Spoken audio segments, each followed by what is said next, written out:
Hello, everybody. Welcome to Oxford News This Week. I'm Terry Stiles, and look who's back. Hey, Terry, good to be with you. And we haven't seen each other since the New Year. Happy New Year, belated New Year. Yeah, thank you. And Good that's why stuff. we get along so well. We don't see each other very much. Exactly. See you next year. So what's in the news? Coming up on this Oxford News this week, once again, the village illuminates the walls in the Oxford downtown area. The DDA changes a grant program, and a new but familiar face, and my voice changed, at Guido's. That's all coming up. All that and more. The Oxford News begins right now.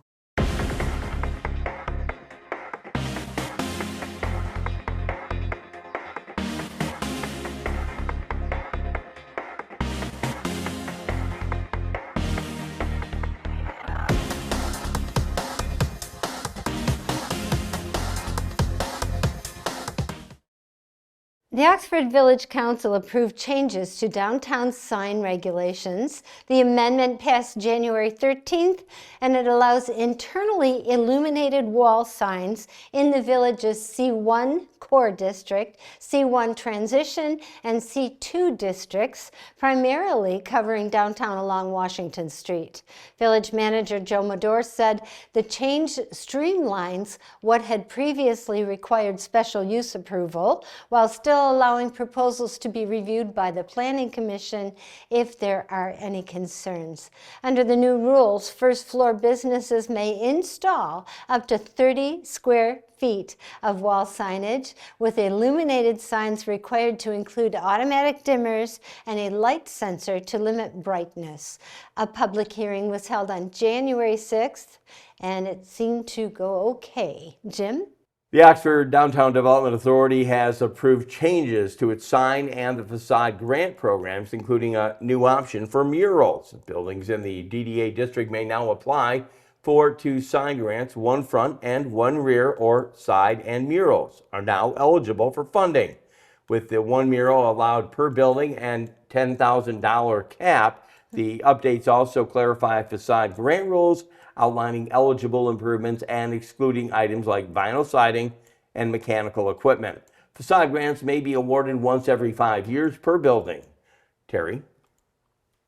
And looking ahead to spring, the DDA is also investing in some downtown color by approving spending nearly $1,700 for hanging flower baskets this spring. The purchase includes 37 baskets with soil, flowers, and liners. Flowers will feature red, white, and blue, celebrating America's 250th anniversary and Oxford's 150th anniversary. Ground planters may be added later, pending a future quote. Jim? The Oxford Community Schools Superintendent Tanya Milligan addressed bullying procedures and data at the last Board of Education meeting after concerns were raised about reporting accuracy. Milligan also said the district uses proactive strategies focused on building a culture of respect, along with swift responses when the bullying is reported, including safety plans and investigations. She also noted students receive progressive discipline and families are now involved when needed. Milligan also reported Oxford had 0 confirmed bullying incident during the 2024-25 school year among nearly 6,000 students, compared to the small numbers reported by neighboring districts. She said higher numbers reported elsewhere may reflect differences in data systems. She added that the data aligns with the district climate surveys showing most students, parents, and staff feel schools are actually safe. Milligan encourage families and staff to report any concerns directly to the school administrators for a faster resolution. That's good news. Terry? The Oxford Leader office is moving, but the newspaper isn't going far. View Newspaper Group announced the staff at their Lapeer Road location in Oxford are relocating to existing company offices in Ortonville and Lapeer. This follows the sale of the building by its owners, a move publisher Wes Smith said is not related to the newspaper's operations. Smith assured readers that the 22 local newspapers, including the Leader and the Lakorian Review and others, remain strong and fully committed to covering the community. Jim? A familiar face is also returning to the Oxford business community. After nearly 30 years in the pizza business, Oxford High School graduate Jason Moore now owns Guido's, the premium pizza location where he actually first worked in the 1990s. Moore purchased the original Oxford Guido's late last year. He says the move felt like coming home. Moore said it's what he knows, and it's what he likes, taking pride in his work.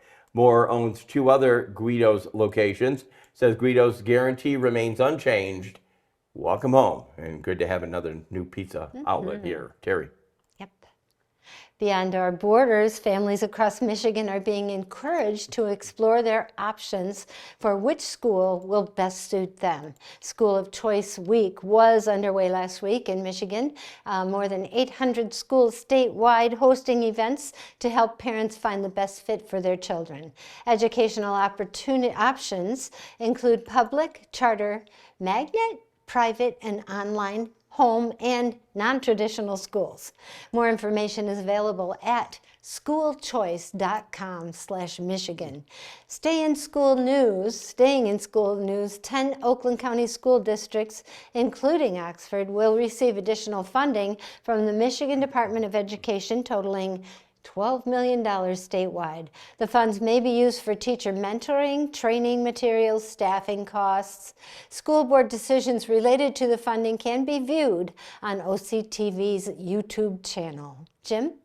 Thanks, Terry. And in our last story, a little local history from our friends in Lake Orion. The Lake Orion Connection was once home to the nationally recognized DeCoe Cancer Infirmary, which actually was founded in the late 1800s. The facility treated patients from across the country before closing in the 1920s. The original building was demolished in 1963, but the history lives on at our local museum. If you'd like some more information, I urge you and the entire family to head to North Washington Street in Oxford. They're going to be reopening in February. What a treasure trove of information that is, the Oxford Museum. And I go in there and I've seen different things. I mean, they have a whole section for the Lone Ranger, everything. And the railroad, the Railroad. DUR. I think every time I go in there, I learn something new. Do you remember that building that they're talking about Yeah, here? I think, isn't it where Little Caesars is right now, right? It's in Lake Orion. It's where Community National actually tore that building down. Right. and Okay, put the it bank, there. the bank, you're Yeah, right. the bank, Okay. yeah. I remember sitting in the AMP parking lot and looking at that old building Right. thinking it was so cool. Well, it's good that we have a treasure trove of info there. Oh, my And I gosh. guess I found out when we were looking at that story was the reason why it was so close. There was railroad tracks there at one Yes. time. So the people that were sick could come up on the railroad tracks and go right to the infirmary. Correct, yeah. So, and I mean, like I said, I mean, it's good that cool. we have a place up here that can preserve that kind of information. Yeah, And, you know, right. if you're new to Oxford, you know, there's a lot of new Right. stuff, but there's a lot of stuff that knits itself into the history of our town. Yeah, that's a good suggestion. If there's so many new people now because of the new subdivisions Right. that are out here, that's a great idea for them to learn about our history. I wonder if the schools go to that. I mean, that would be something if you were younger to go to the I and make a think trip they to do the. tours. They might do tours. They used to. Carrie and I'll go over there and we'll They get do. a bunch of kids and we'll go over Let's there. get it going. Anyway, so hey, in our segment that we haven't talked about a lot, she probably got 8 books under her belt right now. But what book are you doing now? Right now I'm doing, it's Enola Holmes. There's a whole series of Enola Holmes, which is Sherlock Holmes' younger sister. Oh, really? And she was quite an adventure at 14 years old. She did the same thing her brothers did. And so, yeah, they're fun, light detective? reading. Yep, she's a 14-year-old detective living on her own. Her mother disappeared. Oh. And her brothers are trying to get her into an institution. Right. So she hides from them as well. But in her sleuthing, she runs into her brother Sherlock quite often, but she's always in Who wrote the book? disguise. You had to ask. Okay, well, I Nancy guess- I'll bring that back to you. I don't remember. Okay, well, her look name up now. look up Sherlock Nancy Holmes' sister. somebody. Enola Holmes. You can, yeah, you type that in, and there's a whole series of her Okay. books. Nice. It's fun. Fun reading after something really heavy. I just read a really heavy self-help book and found out I need a lot of help. Always good to pick up And another I night won't one. ask you if I do. Oh, there you go. Not bad at all. See, Anyways, we know he's ready because every time we see him don the tie and the jacket, he's walking around. He does talk to himself. Dave Kenny We'll have science in the news and auto talk is all coming up this edition of Oxford News this week. Stay And there. sports.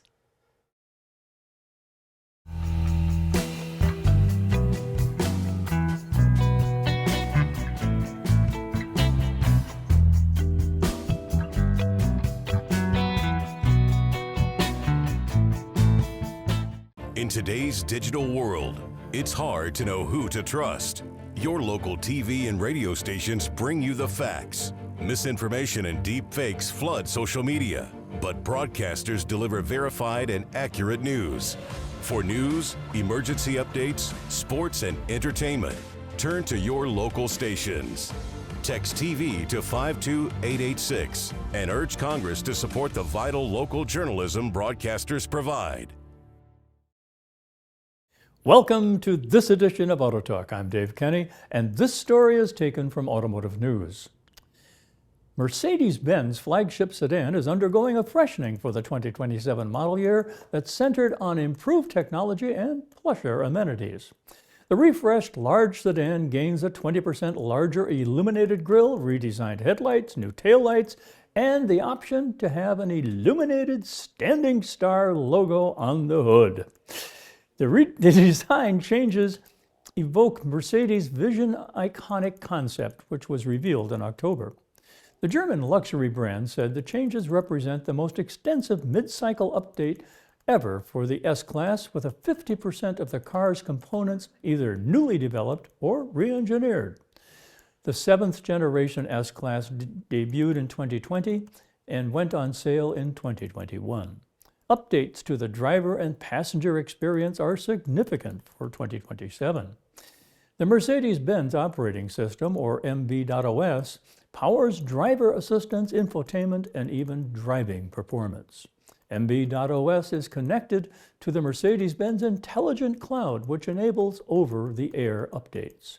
The S-Class is equipped with the 4th generation MBUX infotainment system, which Mercedes says combines multiple artificial intelligent agents that provide a more personal digital companion.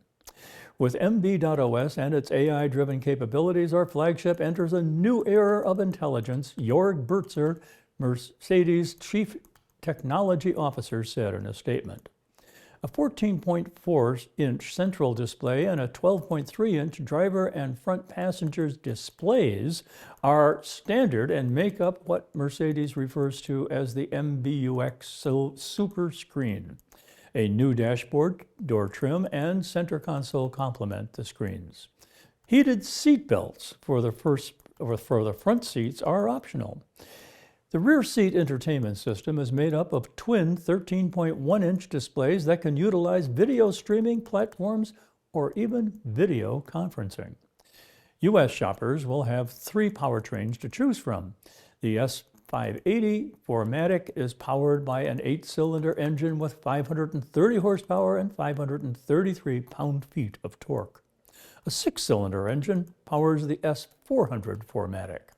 Both engines have a 23 horsepower integrated starter generator as part of a mild hybrid system.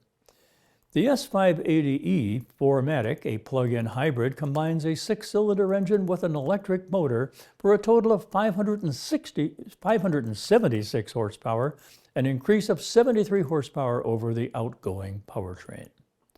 Air suspension is standard, as is 4.5-degree rear axle steering with 10-degree rear axle steering an option. The 2027 S-Class will arrive at U.S. dealerships in the second half of 2026. U.S. pricing will be released closer to the launch. The S-Class is due for a redesign in 2029, according to the Automotive News Future Product Pipeline.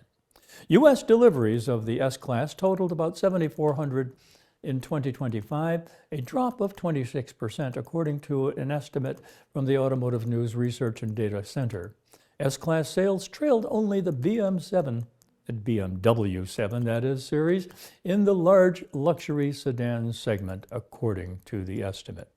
Well, that's it for this edition of Auto Talk. I'm Dave Kenny. Stay tuned to Oxford Community Television.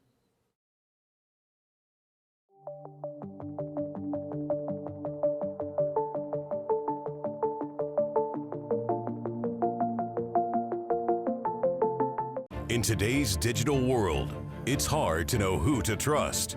Your local TV and radio stations bring you the facts. Misinformation and deep fakes flood social media, but broadcasters deliver verified and accurate news. For news, emergency updates, sports, and entertainment, turn to your local stations. Text TV to 52886 and urge Congress to support the vital local journalism broadcasters provide. Welcome back to Oxford News this week. Time for some Oxford sports. Oh yes, a lot of that's happening. Oxford girls basketball beat Lapeer on the road to score their 50-33. That final score. They will be in Rochester next week. We'll have the results on our next broadcast. Oxford boys and girls bowling teams faring pretty well, both with big wins over Troy and winning 27-3, and the girls winning 29-1. Go Wildcats! Ooh yeah, gotta love it. Oxford competitive cheer took a first place again in the Ian Smith Gymnasium. It was the annual Frozen Fest cheer competition. Great job, Go Wildcat ladies, doing your cheering. Oxford wrestling went 5-0 against the Wildcat Duels tournament to secure a first place at the Ian Smith Gymnasium. And I do believe we did film that one, and that's been on TV. Watch for it on OCTV. Congratulations to the Golden Kickboard Alert. Congratulations to Jack Kozloff. His mom actually is my insurance agent, being the next Golden Kickboard recipient. He didn't want to take a picture all by himself, so he had the coach drop in. Jack, again, dropped almost a second in the 50 free to go 25, and then he dropped 14.5 seconds in the 500 freestyle to go 5:18. Proud of you, Jack, with that. Another honor with one of our Oxford Wildcat swimmers. And on a sad note, and a close to a Lake Orion story, former Detroit Tigers 1968 World Series MVP pitcher Mickey Lolich passed away on the 4th of this month. He was 85 years old. Mickey also had fans after his career at the Tiger Stadium. He ran the donut shop in Lake Orion, where that was all donned with a lot of the baseball gear. Again, somebody that will be remembered, not only in Tiger history, but in the Lake Orion, Oxford area as well. Rest in peace, Mr. Lolich. That's going to wrap it in sports. Dave Kenny's got another segment. Terry is up at the end of this newscast with me. You're watching Oxford News This Week.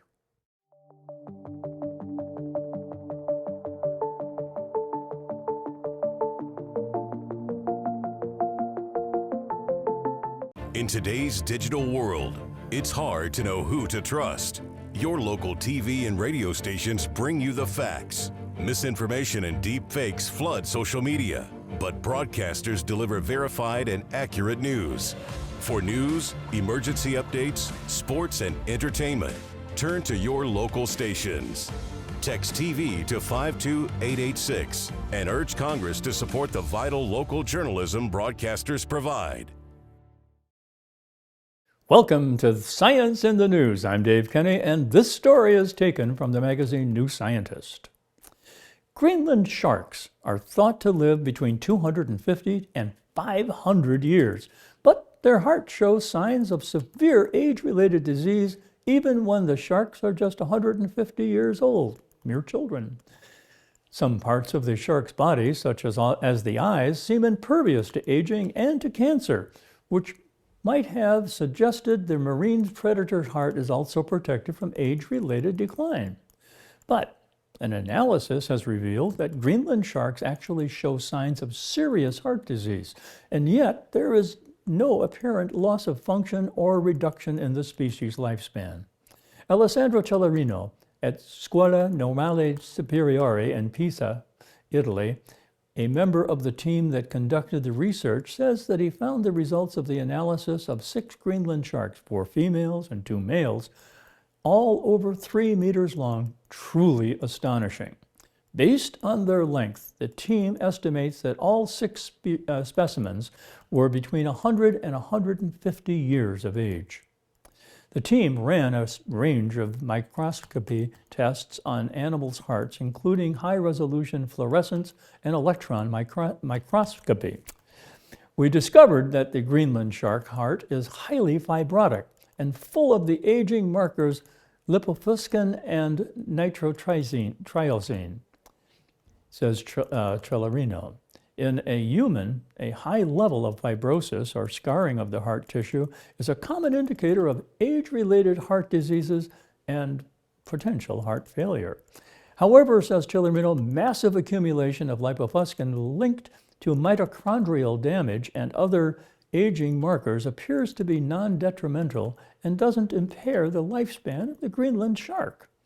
The presence of high levels of nitrotriosine, another heart disease indicator signifying inflammation and oxidative stress, suggests that the Greenland shark may have evolved strategies to tolerate chronic oxidative damage rather than simply minimizing it.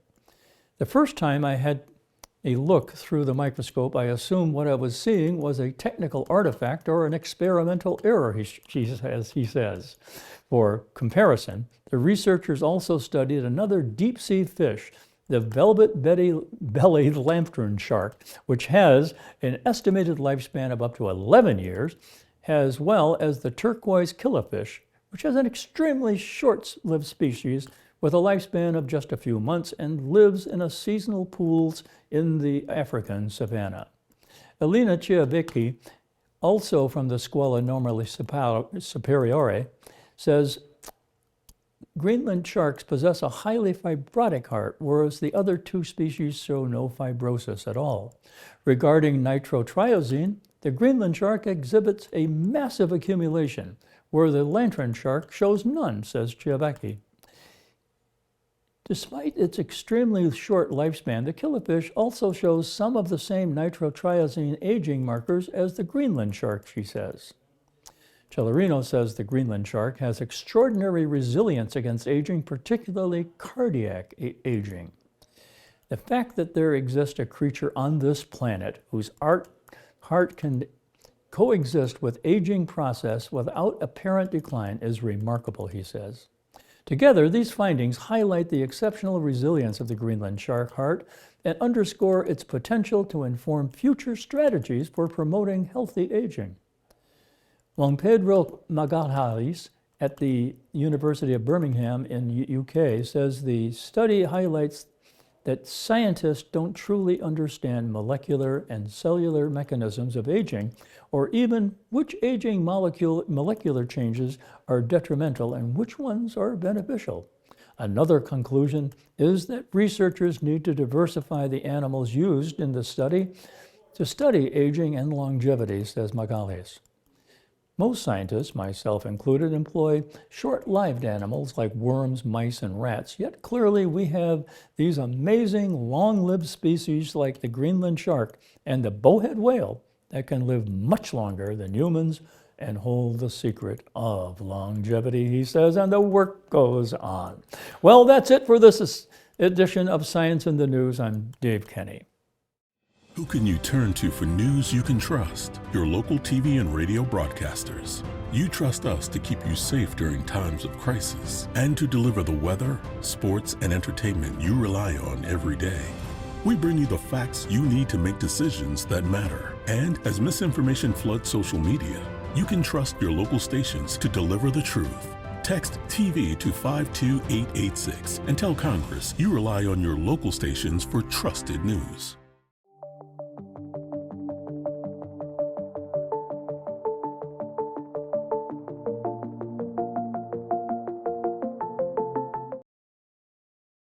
Well, on Groundhog Day, Oxford did not see its shadow because Oxford's own groundhog Chet appeared to have skipped town. Instead of predicting the weather, he reportedly was vacationing in the Dominican Republic, returning sometime in May, tan, rested, and hopefully ready for spring. I'm ready for spring. Are you, you're not into this great cold weather? No, I'm done. Well, the other day at the radio station, the guy, the anchor, he goes, 22 never felt so good. I know. When it gets to 23, I'm out like wanting to put a T-shirt on, I know.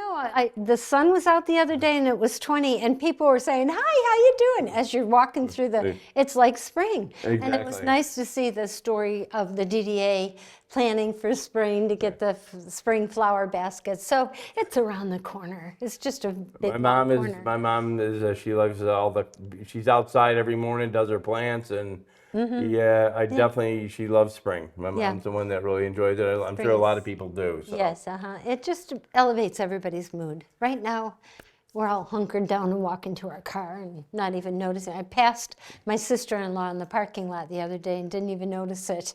You were So, so bundled up. yeah, just hunkered down and cold. And Terry has it that was little windy 3 feet and- gap in her little coat, you know.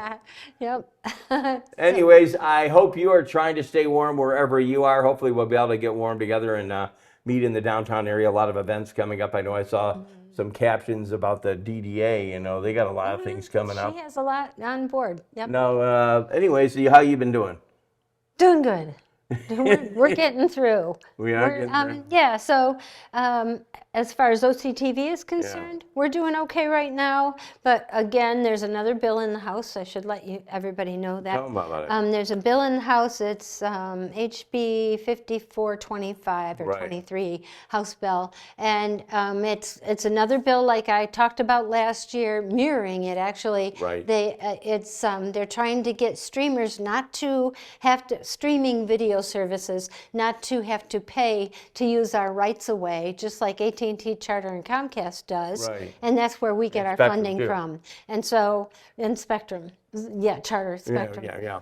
So if that bill passes and streamers don't have to pay to use the very same rights away that AT&T, Spectrum, Charter, Comcast use, then that will give those big video delivery services the argument that if the streamers aren't paying, why should they have to pay? Right. And we will go away completely. Yeah. That would give us about 1 year in this community. We've been here since 30 years, 1986. 30 years. You and I have been together almost 30 years, and Already seems OCTV. like 5.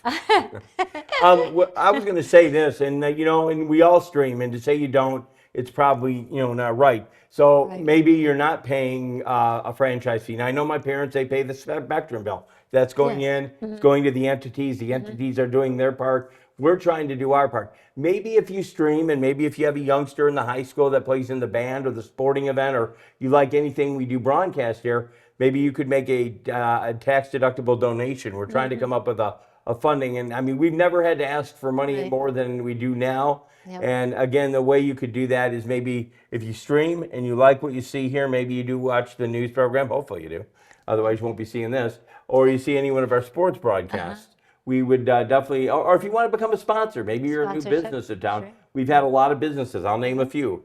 Barron's, they sponsor. Did they have to? No, they didn't have to. And a few of the other companies. Oxford Bank sponsored. So again, Terry and Dave, give them a call. And again, as I say, it's a very challenging time right now because we want to provide service, but in a reality-based world, in about a year, we might not be here. Right. We might not be able to film that basketball Right. game. We might not be able to film that concert Right. or that football game. I mean, For the first time in 30 years, Oxford and Addison will not have a television station. and that's, I mean, I tell you, Heartbreaking. and we've cultivated a lot of talent coming out of this place. I hate to get on the soapbox, Yeah. but we were responsible for many careers coming out of this building. So That's right. Then they're in the major markets now, so exactly. yeah, it's been wonderful. Well, Terry and I didn't plan on doing that, but we just did. And anyways, if you do like what you see here, OCTV can be viewed on Spectrum Charter 191, Channel 99 on that AT&T Uverse system. Check us out on YouTube, Facebook, Rumble, Amazon Fire Stick, and Roku. Those are all streamers.